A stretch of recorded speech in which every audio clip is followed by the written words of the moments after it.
They said there was supposed to be a chance of rain today. Sure doesn't look like it anyways.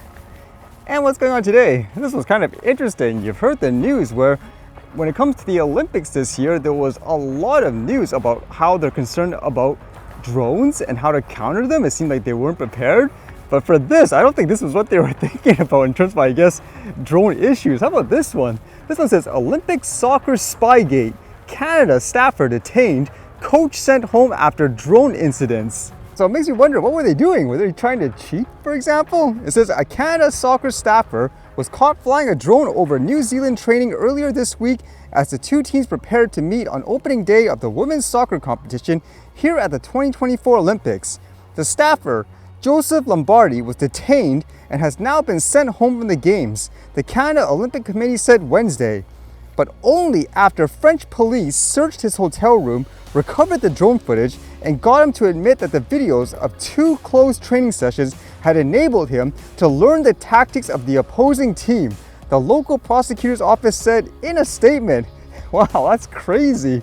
And does that actually show too where, I guess, any counter drone measures failed, where they didn't detect someone flying a drone?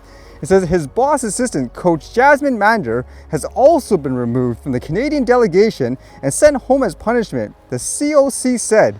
Head coach Bev Prisman self-imposed a one-game suspension. The investigation is still ongoing too, it seems. It says the International Olympic Committee, meanwhile, says it is looking into the case.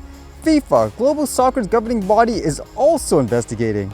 The COC acknowledged in the second of two Wednesday statements that there had been two drone incidents over the past week.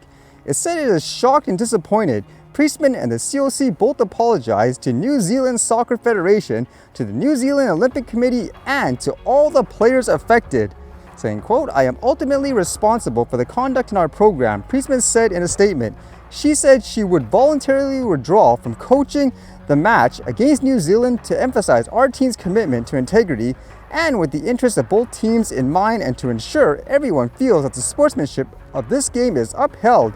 And I was trying to read what the potential punishments are, I guess, aside from just being sent home. It says, the detainee having admitted the facts, he was tried under a procedure of appearance on recognition of guilt after being referred to the public prosecutor's office this afternoon on the charge of maintaining an unmanned aircraft over a prohibited area, an offensive punishment by maximum sentence of 1 year's imprisonment and €45,000 fine.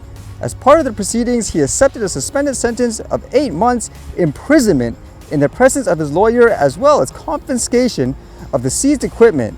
This sentence was approved by the delegated judge in charge of ruling on the case. Yeah, again, that's not what you would expect, where all the talk was about terrorists using drones. They wanted to stop that, whereas in this case, it's people cheating. Wow. Again, would you think the punishment is, I guess, justified too, in terms of what they're potentially doing to them anyways? And there was more news about that assassination attempt on Donald Trump in the US, where here it seemed like they interviewed the person in charge of the FBI and they talked more about the shooter having a drone, for example.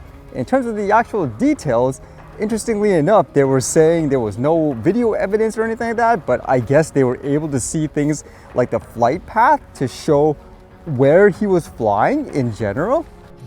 So we have recovered a drone that the shooter appears to have used. It's being exploited and analyzed by the FBI lab. The drone was recovered in his vehicle. So at the time of the shooting, the drone was in his vehicle with the controller. So in addition, it appears that around 3:50 p.m., 4 o'clock in that window, on the day of the shooting, that the shooter was flying the drone around the area for about 11 minutes. I want to be clear, but when I say the area, not over the stage and that part of the area itself, but I would say about 200 yards, give or take, away from that. We think, but we do not know. So again, this is one of these things that's qualified because of our ongoing review, that he was live streaming, viewing the footage from that, again, about 11 minutes in around the 3:50, 4 o'clock p.m. range. 2 hours before, he's flying a drone in the vicinity of the route. About 200 yards away, yes. Yards. Okay, that's important information. That would be one of the more interesting things too, if I was investigating it personally. Where did the guy actually land and take off with his drone? At what time? Because I would imagine with that in mind, if there's that much security, surely somebody would have picked up on it, right? It's kind of like how I mentioned before, a lot of people, it seems like officials, they have such a hard time tracking a drone down, but even for myself, from my experience, you can hear it, and when you see it, you can immediately identify who's flying it, because those things, for example, they can only last so long battery-wise. The records of the day show that there was a counter unmanned aerial surveillance operator on site. Was there? And why did that person not prevent Crooks from being able to use a drone? So again, questions about the Secret Service's performance are better directed to those other reviews. What I can tell you when it comes to drones is that Crooks himself had a drone, and I'm prepared to answer questions here today about the shooter and his use of the drone, for example. They do say too, in this interview, they actually were able to get into the person's phone, so I don't see how they can't get all the necessary details to find out, for example, was this person operating on their own, or like when it comes to this drone, for example, how long have they had it for and all that too. They haven't actually mentioned, to my knowledge, what type of drone the person was actually using. Could you imagine if they said, oh, he was flying, for example, a tree drone? I mean, that would be extremely suspicious, right? They also released videos of people on the rooftop talking afterwards where they spotted the guy, I guess, for a while, but for whatever reason, they didn't take the guy out because just from what I gathered, there was some confusion whether or not he was an official, I guess, personnel of the security team. That's kind of what seems to be going on anyways. But either way, this story is just so weird the more you read into it.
All right, see you guys later.